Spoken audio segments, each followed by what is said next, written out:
Mark Victor Hansen, co-creator of the stratospherically popular Chicken Soup for the Soul series, met serious resistance when trying to find a publisher for the fifth book in that series back in 1992. In fact, he and his partner Jack Canfield were turned down 144 times, which is beyond mind-boggling when you think that the Chicken Soup series today has sold more than 112 million copies, with almost 200 titles in print and translations into more than 40 languages. Still, they kept coming up against the seemingly immovable object of mainstream publishers' insistence that short story collections never become the kind of bestsellers Hansen and Canfield envisioned. Hansen kept telling them, "We're not selling short stories.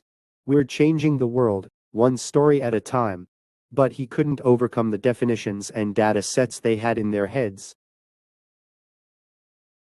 Finally, he and Canfield decided that the one publisher they needed to convince was, in fact, themselves. So they self-published Chicken Soup for the Soul in June 1993. Within 16 months, it was on every major bestseller list in the United States and Canada. Over the next 10 years, sales of branded Chicken Soup for the Soul merchandise reached $1.3 billion. Needless to say, all those publishers who'd turned Hansen and Canfield down changed their tune after the first books started flying off the shelves.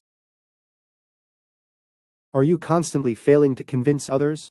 Convince yourself first. You can never convince others if you can't convince yourself. The only person you need to convince is yourself.